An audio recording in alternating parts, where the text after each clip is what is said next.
Welcome to Season 5 of the NGO Whisperer Show. My name is Dr. Carolyne Opinde. I'm the founder of the NGO Whisperer and the convener of the NGO Whisperer Masterclass, the official sponsors of the NGO Whisperer Show. Here at the NGO Whisperer, we provide technical support to nonprofits and social enterprises around the world so they can successfully impact people's lives. Joining us today from North Carolina is one of the NGO Whisperer Global Fellows Class of 2021, Janice L. Parks, the founder of DOZA Inc. Ms. Janice, welcome to the show. Thank you very much. I am honored to be here today. It is indeed a great honor and a pleasure. And ladies and gentlemen, just a reminder, Season 5 of the NGO Whisperer Show is dedicated to the NGO Whisperer Global Fellows Class of 2021, who went through our 6-month rigorous program from July to December 2021. Ms. Janice, you've worked in corporate America, and now you are in the nonprofit sector. What inspired you to make the switch?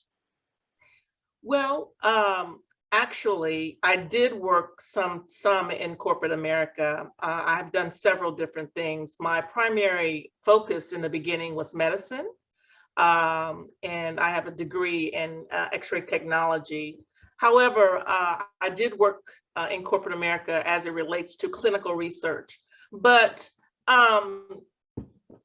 several things. First of all, when I became a born-again Christian, I began to work on certain types of committees within the church structure. I would serve on some boards, and we did a lot of outreach.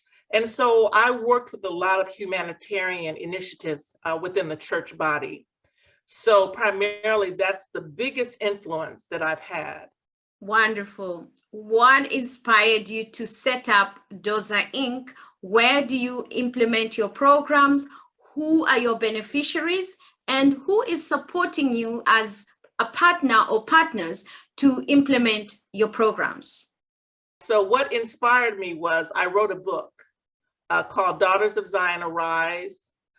And the book primarily focused on 12 women that were biblically placed and positioned to bring about history as it relates to the genealogy of Jesus Christ.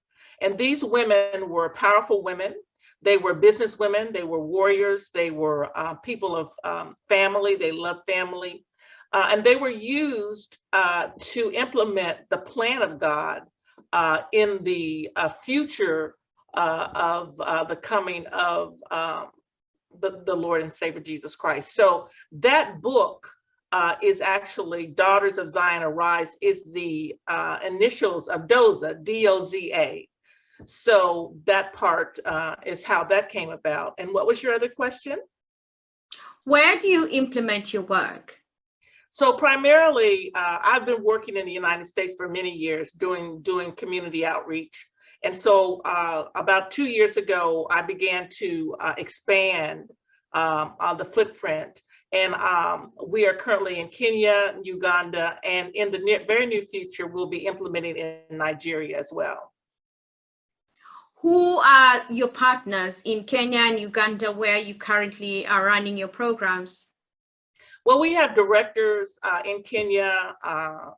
We are focused on a lot on women's empowerment and outreach.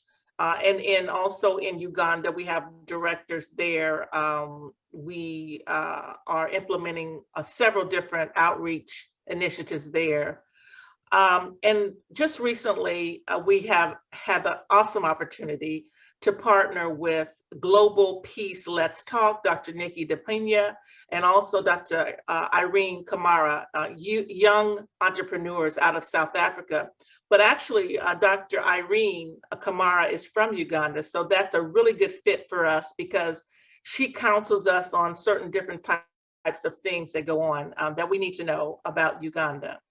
What are the benefits that your beneficiaries gain from engaging with you, the women and the girls that you're working with in Kenya and in Uganda, which is really East Africa? We would like to know, what is it in terms of engagement when they join the organization up to the time maybe they graduate out of the program? What does your program look like? Well, right now, we are looking to move a group of young women in Uganda, actually in one of the villages outside of Kampala, into safe housing. And we are trying to get them set up back in school so they can finish. Their ages 14 through 20. And that's very important that they get back in school and finish, because they have aspirations of being lawyers and doctors. So the program will be to encourage them to get, finish their education. Also, we're teaching them financial literacy. We're teaching them entrepreneurial literacy, and we're encouraging them to understand that they were born to be successful, right? And so we're doing all we can to help them fulfill what they really were born to be. Thank you so much for sharing that with us. Is there anything else you would like to share about your programs in Kenya? Yes, actually, the directors that are there, we have 3 directors there that will be going to a special event on Sunday, and they've been actually setting a great footprint with a lot of the women's empowerment organizations there. Women in Ministry International, and also we're going to be partnering with Globus, I believe it's pronounced Globus, and also Fundle, if I'm pronouncing that correctly. And all of these are women's groups that promote entrepreneurship. They promote bringing together communities so that we can do medical clinics. And they're going to be doing some teaching, entrepreneurial teaching, how to start a business, how to financially stay stable, how to save. So these are the things that we're doing in Kenya. Wonderful. Ms. Janice, over the last 6 months from July to December 2021, you have been part of the NGO Whisperer Global Fellowship Program, and there's a lot that you learned there. But first, we want to know, what inspired you to be part of the NGO Whisperer Global Fellowship Program? We actually had the great opportunity to apply, and we were invited to do so. And we actually sent in the paperwork, the history background of DOZA Inc. And happily, we were accepted. So it's really been a great experience for the whole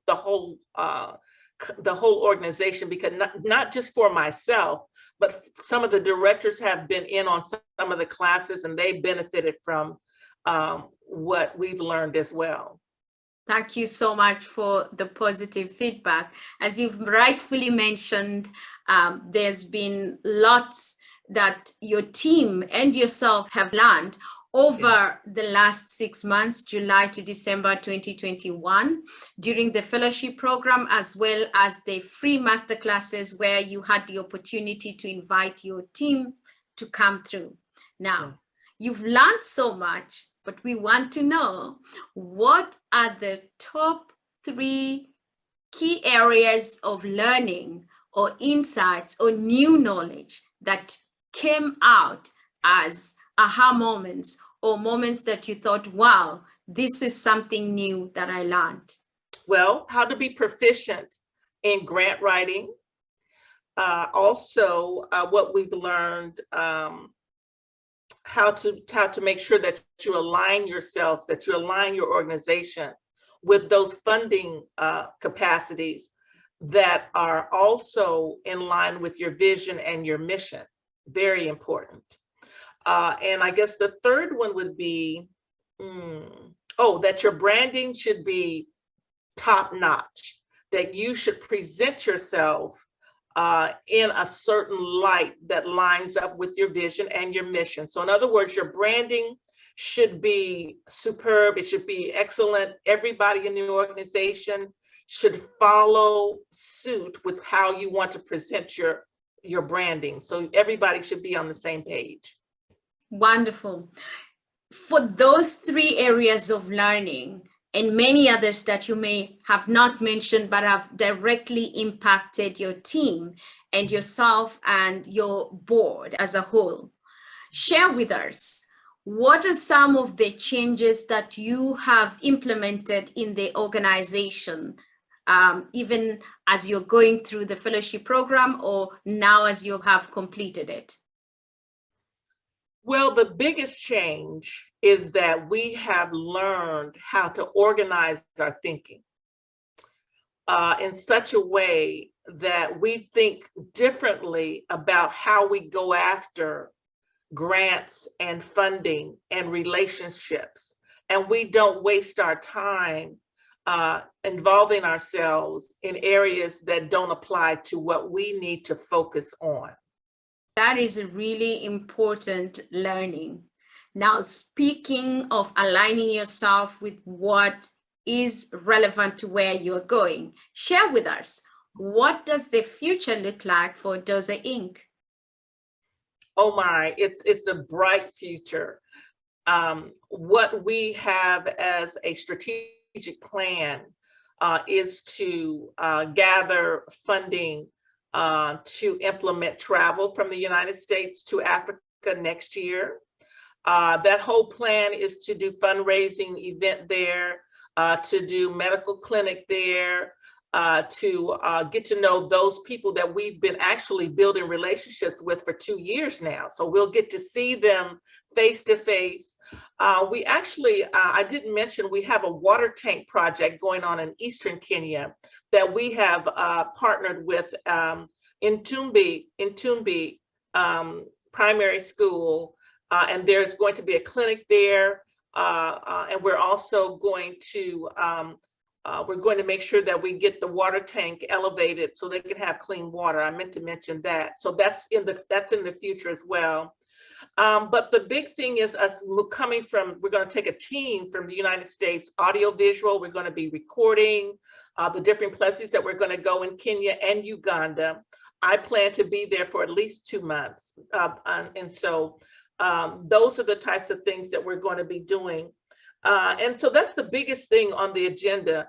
5 years out, we're planning to do a compound in Kenya where we'll have a school, we'll have a restaurant, we'll have a trade center, and we'll be doing a lot of different things entrepreneurially and doing outreach. We'll be doing some similar things in Uganda, but of course we are tailor-making these different locations as satellite locations so that we can serve the people the way that they need to be served.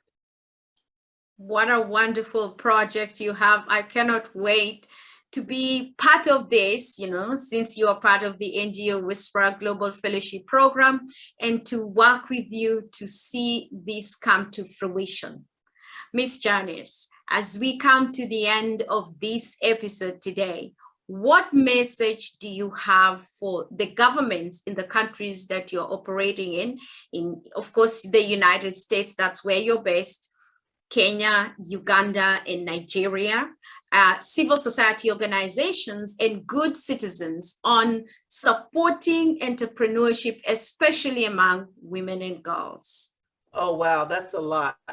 But first of all, to the governments, what I would say is for them to get deeper involved in what the country needs and what the people need from the inside out. Africa is a rich, rich continent. It has so much to offer. We just need to tap into more of the resources and get it to the people of Africa. If I had to be before government officials, this is something that I would really hone in on, that they need to take a deeper look at what the people need, especially the NGO, nonprofit sector that are legitimately trying to help, that they should help them get the funding that they need so they can go on and serve the people like they need to be served. As far as the civil society organizations, NGOs. Yes, I would say be nice to one another. Be transparent.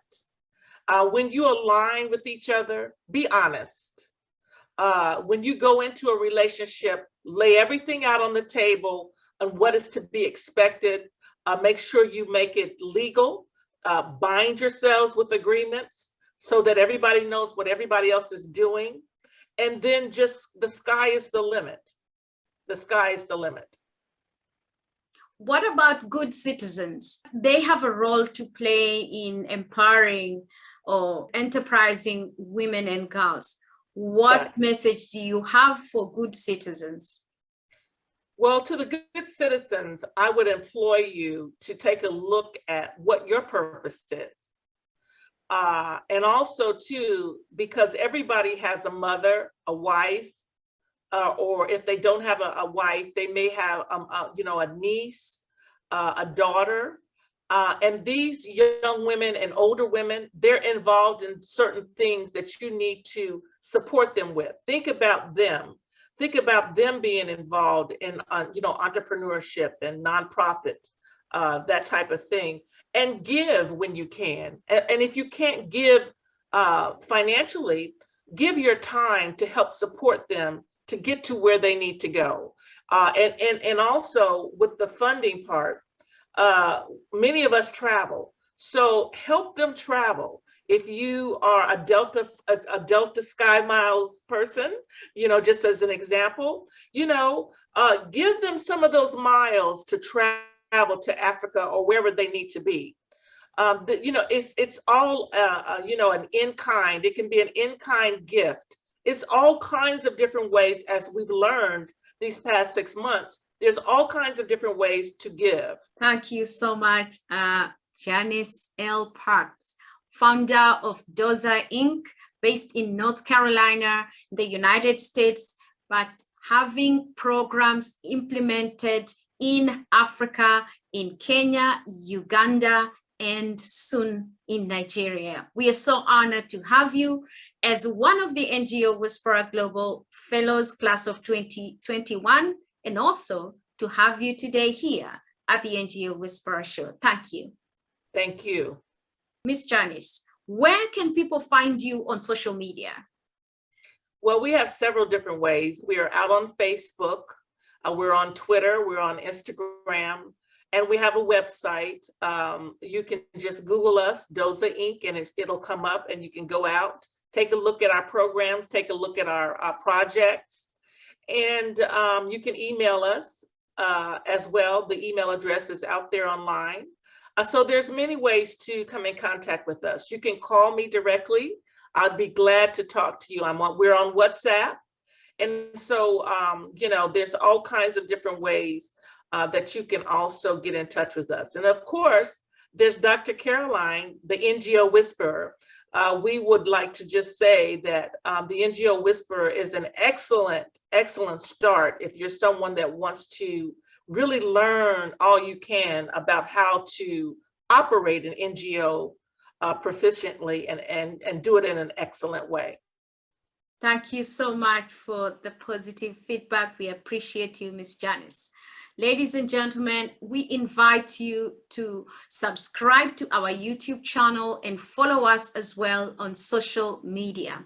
For those who are keen to be part of the NGO Whisperer Global Fellowship Program, Class of 2022, we invite you to go to our website and apply to be part of this. The applications opened on the 29th of January. Ladies and gentlemen, in 2022, we are going to have not 14 fellows as we did in 2021, but we are going to take it a notch higher and have 20 individuals. These are nonprofit leaders, executives, founders, board members of nonprofits, as well as social enterprises who will be joining us. We look forward to having you as one of our fellows in 2022. As always, it's all about connecting people, raising funds, and impacting lives globally.